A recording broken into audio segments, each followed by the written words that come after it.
Hello everyone, welcome back to our data science series from Praveen Kumar and Sridhar Purandare.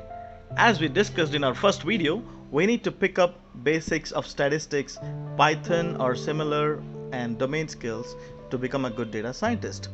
This video focuses on basics of statistics commonly used as a foundation in data science.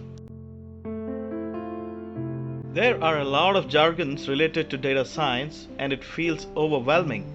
But like I mentioned earlier, we will cover these concepts in a simple and easy to understand manner. In this part, we will look at mean, median, mode, law of large numbers, Pareto principles, and a few more. There is lot more to statistics. However, we don't need everything under the sun.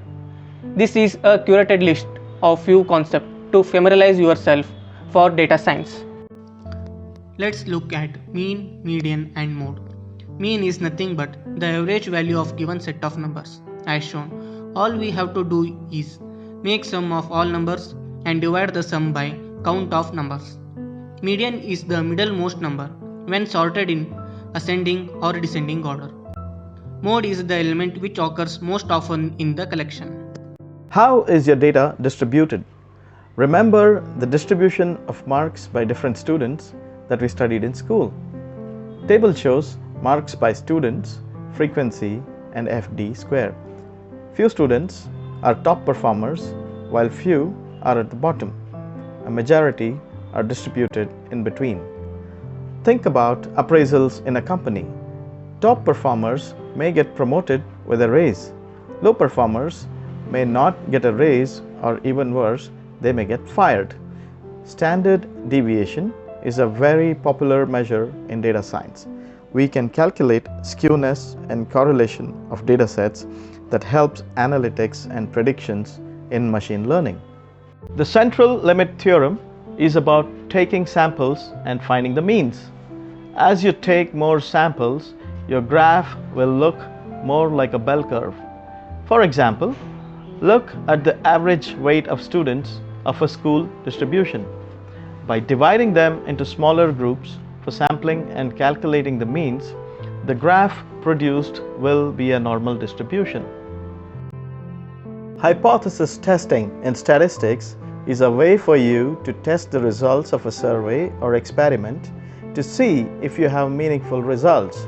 This is done by figuring out the odds.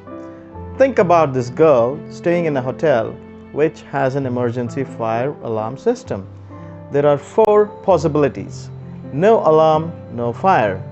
Alarm rings and there is a fire. Both these cases are true or positives. No fire, alarm rings. This is a false positive. Or there is a fire but alarm does not ring. This is a false negative. While both these cases are false, one of them causes panic only, but the other could be life-threatening.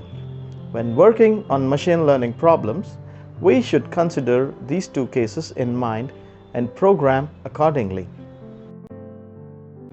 A/B testing is a way to compare 2 versions of single variable. Large social media sites like LinkedIn, Facebook, and Instagram uses A/B testing to make user experience more successful and as a way to streamline their services. As seen in the above image, one version uses login screen at first and then all the shopping pages. Another version will show the shopping pages first and then login page. The result of this experiment enables choosing the right version for the company. The Pareto Principle states that for many outcomes, roughly 80% of consequences come from 20% of the causes. Think about a sculpture artist or a painter. 70 to 80% of the shape or outline is achieved in a few hours, but the detailing may take a few days, like the eyes, colors, toes of the sculpture, the nail ends, etc. The low-hanging fruits are addressed first in a short time, while the bigger issues in a problem are addressed with longer-term techniques.